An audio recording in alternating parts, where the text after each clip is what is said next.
We even got $400 in a fuck flick. They were out again the next night.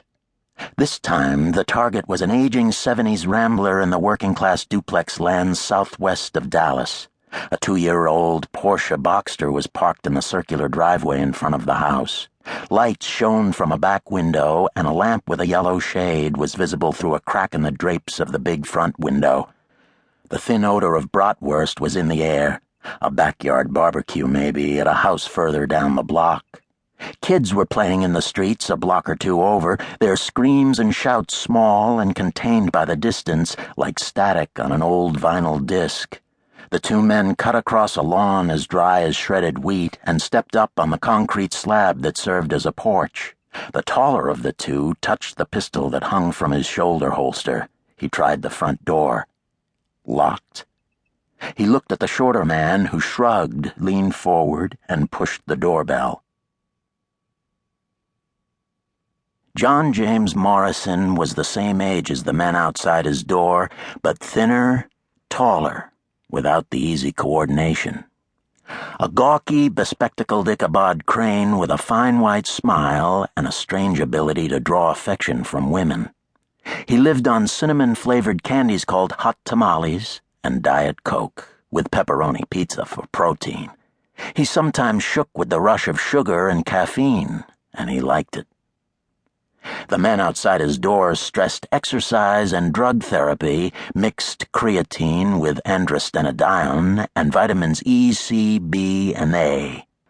The closest Morrison got to exercise was a habitual one-footed twirl in his $1,000 Herman Miller Aran office chair, which he took with him on his cross-country consulting trips. Morrison in the chair rolled through a shambles of perforated wide-carriage printer paper and Diet Coke cans in the smaller of the Rambler's 2 bedrooms. A rancid 3-day-old Domino's box, stinking of pepperoni and soured cheese, was jammed into an overflowing trash can next to the desk. He'd do something about the trash later. Right now, he didn't have the time. Morrison peered into the flat blue-white glow of the computer screen, struggling with the numbers, checking and rechecking code.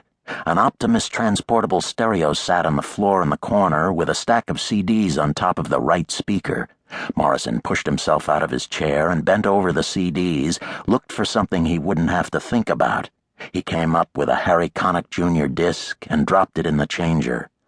"Love is Here to Stay" burbled from the speakers, and Morrison took a turn around in the chair, did a little dance step, maybe another hit of caffeine.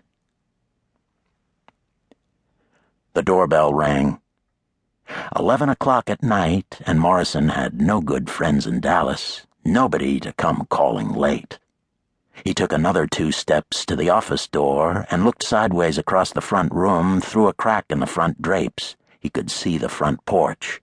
1 or 2 men, their bulk visible in the lamplight. He couldn't see their faces, but he recognized the bulk. Oh, shit. He stepped back into the office, clicked on a computer file, and dragged it to a box labeled Shredder. He clicked Shred, waited until the confirmation box came up, clicked Yes, I'm sure. The shredder was set to the highest level. If the file was completely shredded, it couldn't be recovered. But that would take time. He had to make some.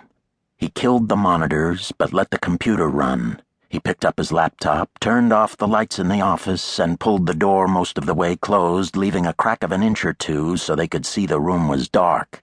Maybe they wouldn't go in right away, and the shredder would have more time to grind. The laptop he carried into the kitchen, turning it on as he walked. He propped it open on the kitchen counter and pulled a stool in front of it. The doorbell rang again, and he hurried out the door and called, "Just a minute!"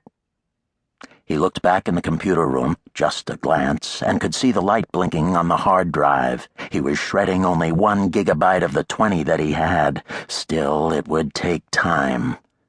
He was out of it. The man outside was pounding on the door.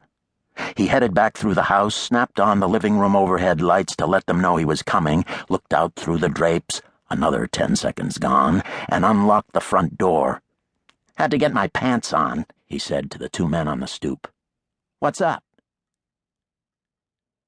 They brought more